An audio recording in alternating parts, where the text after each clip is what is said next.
In this training module, you'll be learning about vehicles called control cars or cab cars. In the UK, they're often called driving van trailer or DVT cars, and you will likely come across other names for them too. The name cab car will be used for the rest of this module to keep it simple. Cab cars are essentially a passenger coach with a driving cab in them, but most importantly, they have no means of propulsion themselves. There are no engines or motors, so they can't move under their own power. The way that a cab car works is it will remotely control a locomotive at the other end of the train, and this is where it's important to understand their behaviour as being a little different to the cab experience of the locomotive itself.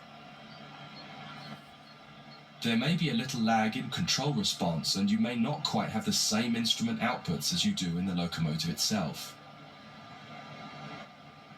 For this module, you'll be taking this German Doppelstock cab car, which has a BR146.2 locomotive at the other end, setting it up and then driving it forwards to a marker at the other end of the yard area. Revisit this module a couple of times to try different things out and get familiar with the subtle difference when driving from the cab car. One of the biggest and most obvious differences when driving from the cab car is that there's a lot less sound.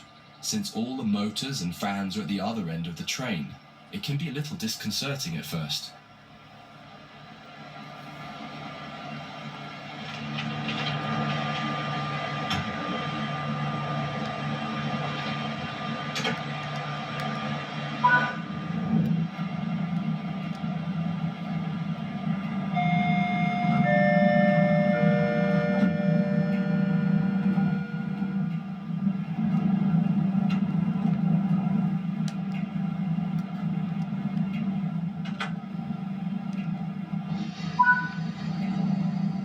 Engage the brake system by turning this key.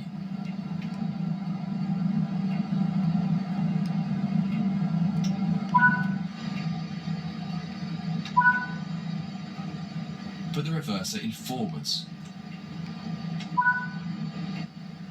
Turn on the headlights and set the signal light switch to headlights.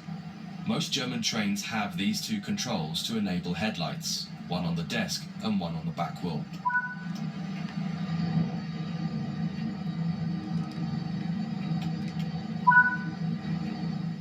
Ensure the doors are closed.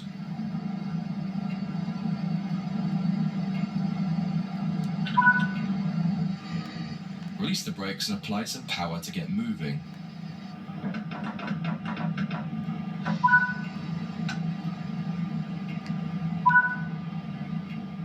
It feels a little odd at first. All the audio cues you're used to in the cab aren't present here, so you just need to give the locomotive time to react to your commands. Experiment with some power and some brakes and see how the train reacts. You may find some sharp jolts happening because of how the slack is being bunched up or stretched out by the loco at the back. You can minimize this by making your first power brake applications lighter and then increasing them.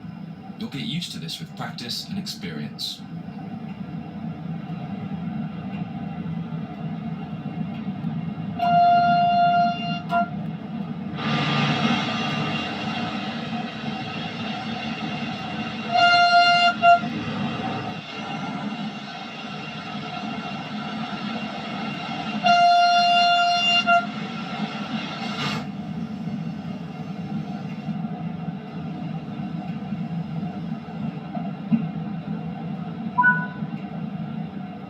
Cut the power and coast the rest of the way.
is far enough. Bring the train to a stop now by applying the train brake.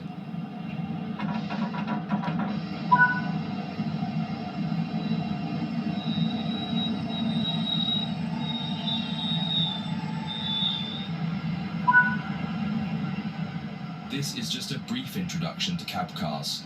The changing ends for cab cars training module goes into more depth about both the cab car and the BR146.2 locomotive on the other end of the train. That concludes this module. If you wish to replay, you can come back to it at any time via the training centre.